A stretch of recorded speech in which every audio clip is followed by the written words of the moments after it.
Frank Adler menyuruh keponakannya, Mary, untuk bersiap-siap ke sekolah. Dia mengatakan padanya bahwa dia membuatkan sarapan spesial untuknya. Mary enggan dan mengajukan alasan seperti siapa yang akan menjaga kucing monokularnya, Fred. Frank mengatakan kepadanya bahwa Fred akan baik-baik saja. Dia meminta sarapan khusus yang diberitahukan kepadanya dan Frank hanya menunjukkan padanya sekotak sereal Kellogg dengan tulisan khusus di atasnya, yang membuatnya kecewa. Frank melihatnya pergi di halte bus, di mana Mary mulai pergi ke sekolah untuk pertama kalinya. Roberta, yang merupakan tetangga Frank, mengikutinya kembali ke rumahnya. Dia mengungkapkan keprihatinannya tentang Mary bersekolah. Dia pikir sesuatu mungkin terjadi padanya. Frank terlihat gugup. Kemudian, Mary ada di sekolah dan sepertinya dia lebih suka berada di mana saja selain di sini. Gurunya, Bonnie, berkeliling kelas menanyakan soal matematika sederhana kepada anak-anak. Mary memandangnya dan seluruh kelas dengan jijik, karena menurutnya pertanyaan Bonnie sederhana. Guru mulai mengajukan pertanyaan yang relatif kompleks kepada Maria. Mary menjawabnya dengan mudah. Saat pertanyaan semakin sulit, terutama saat mencapai perkalian, Mary ragu-ragu sebentar, yang menurut Bonnie sebagai isyarat untuk berhenti. Setelah beberapa saat hening, Mary menjawab pertanyaan perkalian dengan benar. Bonnie mengambil kalkulator untuk memeriksa, itu benar. Dia merasa bingung dan tahu bahwa Mary bukan hanya anak biasa. Kepala sekolah, Miss Davis diperkenalkan kepada siswa kelas 1. Kelas memperlakukannya dengan hormat. Mary berperilaku agak santai dan berteriak pada Davis dan Bonnie untuk memanggil Frank dan menyuruhnya keluar dari sini. Kemudian pada hari itu, Frank muncul untuk menjemput Mary. Bonnie berbicara dengannya. Dia mencoba membuatnya sadar bahwa Mary bukan anak biasa. Frank melambai padanya, mengatakan kepadanya bahwa itu hanya metode Jacob-Trachtenberg yang digunakan Mary untuk menghitung pertanyaan matematika yang diajukan Bonnie di kelas. Bonnie mengatakan Mary baru berusia 7 tahun, dan Frank menjawab bahwa dia mempelajari metode yang sama ketika dia berusia 8 tahun, yang berarti itu bukan masalah besar.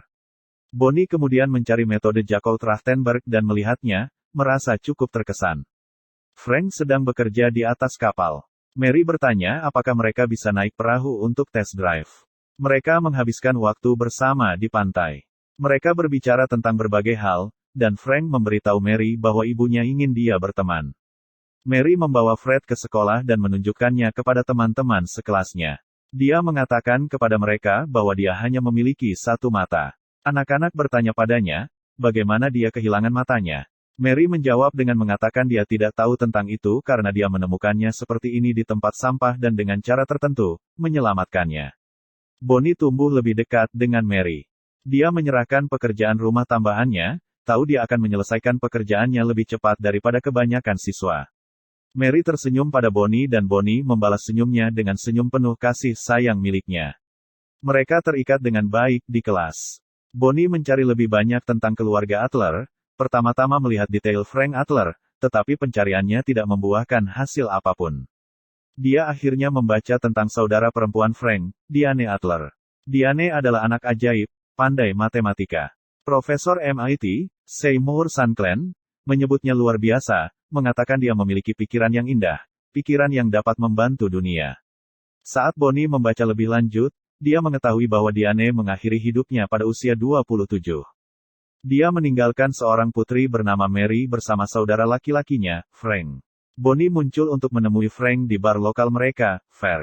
Frank terbuka padanya. Dia mengatakan padanya bahwa dia terlambat untuk kencan ketika Diane muncul tanpa pemberitahuan di tempatnya dengan bayi Mary. Dia memberitahu Frank bahwa dia perlu berbicara dengannya. Frank menolaknya dengan mengatakan dia akan mendengarkannya ketika dia kembali dari kencannya. Malam itu, ketika dia kembali ke rumah, dia menemukan Mary di sofa dan Diane di lantai kamar mandi. Meskipun itu bukan sepenuhnya salahnya, dia masih berpikir dia seharusnya tahu. Bonnie bertanya tentang anggota keluarga lainnya. Frank menjawab bahwa ayah kandung Mary tidak bertahan sebulan, dia meninggalkan Diane. Ibunya sangat ketat, dia adalah seorang wanita tanpa kompromi, Inggris melalui dan melalui. Mary berada di bus ke sekolah. Dia melihat teman sekelasnya naik bus, memegang proyek yang dibuat dengan baik. Dia merasa khawatir pada awalnya, berpikir bahwa proyeknya tidak cukup baik. Anak laki-laki kecil itu mencoba untuk membuat jalannya sendiri. Seorang anak berusia 12 tahun menggertaknya, membuat bocah malang itu tersandung dan merusak pekerjaannya. Pengganggu bersama dengan anak-anak lainnya mulai tertawa dan menggodanya. Mary datang untuk menyelamatkannya dan memberitahu anak-anak untuk menghentikannya. Dia memukul pengganggu di wajah dengan sebuah buku.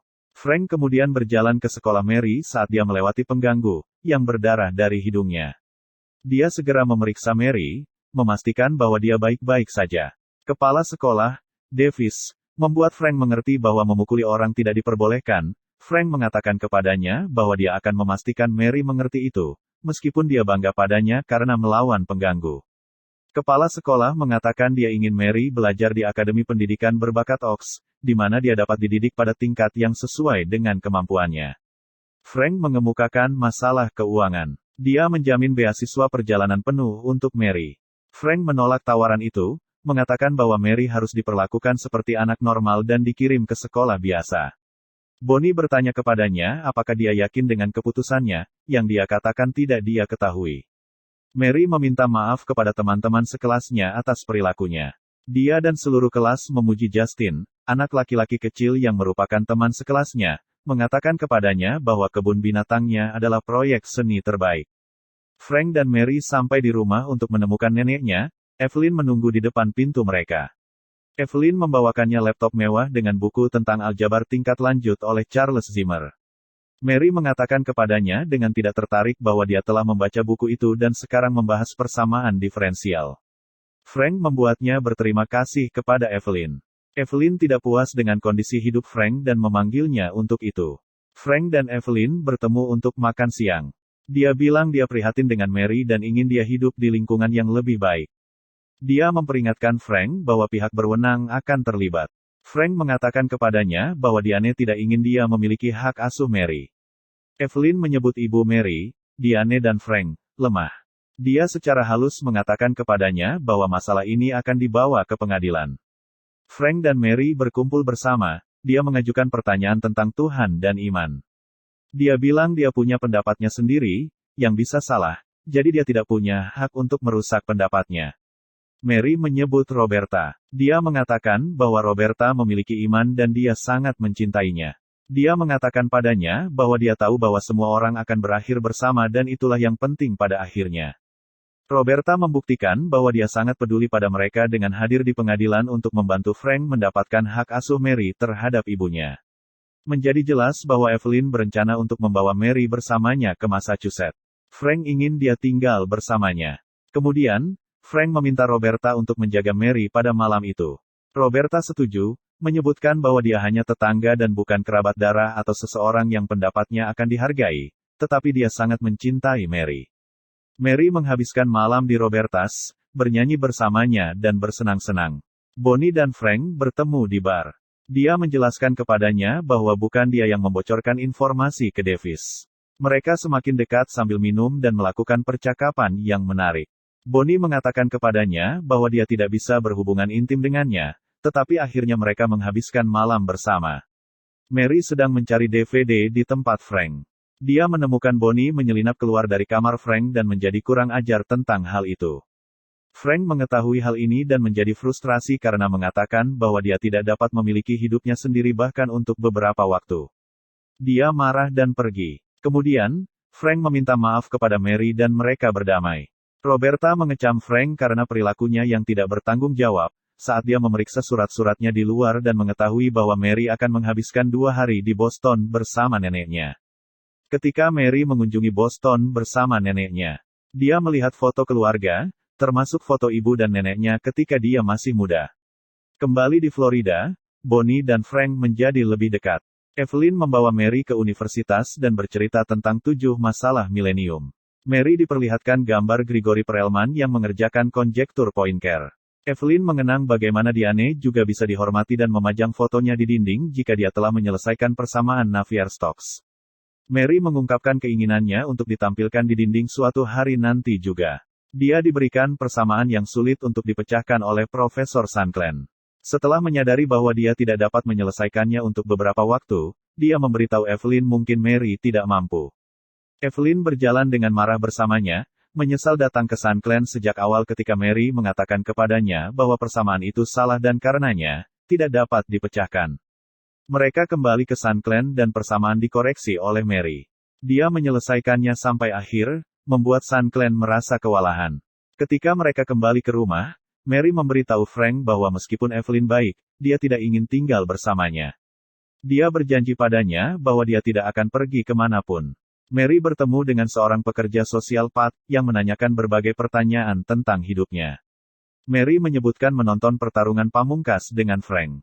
Dia juga mengatakan kepadanya bahwa dia berjanji untuk menjaganya dan dia pria yang baik. Pat bertanya mengapa dia berpikir seperti itu, dan dia menjawab bahwa Frank menginginkannya sejak awal, terlepas dari kecerdasannya. Ayah biologis Mary dibawa ke pengadilan. Dia ingin Evelyn memiliki hak asuh Mary. Ayah Mary dipermalukan oleh pengacara Frank, yang membuatnya sadar bahwa dia bahkan tidak tahu nama tengah putrinya dan dia belum pernah melihatnya dalam kehidupan nyata. Frank memenangkan ronde ini di pengadilan. Dia mengantarnya ke mobilnya. Dia mengatakan kepadanya bahwa dia tidak suka berselisih dengan putranya. Frank mengatakan mereka selalu berselisih. Mary mengunci diri dan menangis histeris karena ayahnya yang pecundang tidak datang menemuinya saat dia berada di kota. Kemudian Frank pergi ke rumah sakit bersama Mary dan Roberta. Mereka bersama-sama menunggu kelahiran bayi laki-laki. Frank memberitahu Mary bahwa dia dilahirkan seperti ini dan semua orang senang dengan kelahirannya. Dia mengatakan padanya bahwa dia menyampaikan berita tentang kelahiran Mary kepada semua orang. Mary merayakannya dengan bahagia bersama keluarga di rumah sakit. Kemudian, ketika Evelyn bersaksi di pengadilan, pengacara Frank memperhatikan referensinya terhadap bisbol. Dia dan Evelyn terlibat dalam diskusi panas tentang Diane tidak pernah diizinkan untuk melakukan apapun kecuali untuk belajar matematika. Dia tidak pernah berolahraga atau menjalani kehidupan normal. Pengacara Frank menyebut Paul, cinta pertama Diane pada usia 17 tahun. Paul dan Diane melarikan diri ke sebuah resor di Vermont untuk bermain ski. Dia memusuhi Evelyn karena mengajukan gugatan terhadapnya, menekan tuduhan penculikan dan membuat Diane putus asa yang menyebabkan dia mencoba bunuh diri pada tahun 1999.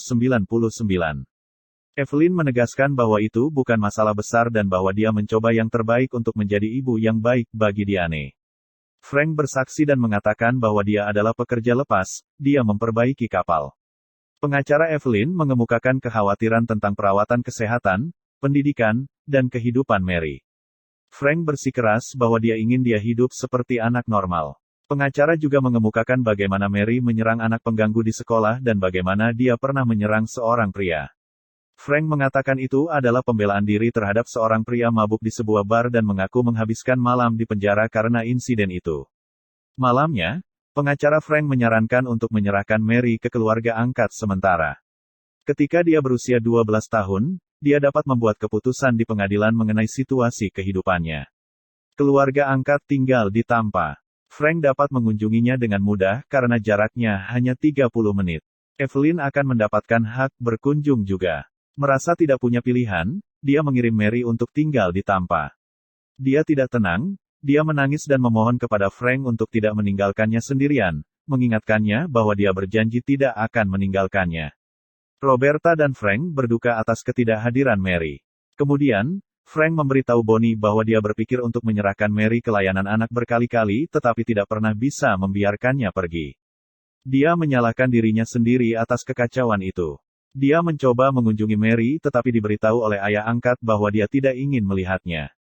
Frank patah hati. Roberta menghiburnya. Bonnie memperhatikan poster hewan peliharaan yang dapat diadopsi dengan gambar Fred di atasnya. Dia mengirimkannya ke Frank, yang dengan panik pergi ke Animal Services dan berhasil menyelamatkan Fred bersama 2 kucing lainnya.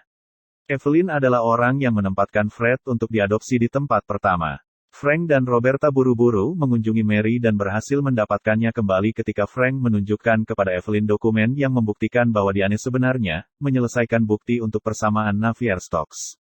Dia memberitahu Evelyn bahwa Diane ingin ini dipublikasikan setelah kematian ibunya.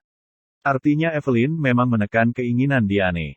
Frank dan Mary akhirnya berdamai dan lebih dari senang bisa bersama saat mereka pergi bersama Roberta.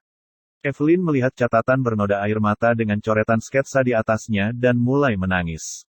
Dia menelepon MIT dan menghubungi Sun Clan. Mary kuliah di universitas, setelah itu Frank menjemputnya. Mereka berbicara di dalam mobil. Dia memberinya sebuah buku oleh René Descartes tentang keberadaan. Dia bercanda dengan dia tentang hal itu. Frank menurunkannya di taman tempat dia bergabung dengan pramuka lain dan bermain dengan mereka dengan gembira. Frank tersenyum hangat di kejauhan pada Bonnie. Tamat. Terima kasih telah menonton. Subscribe jika Anda ingin melihat lebih banyak video seperti ini.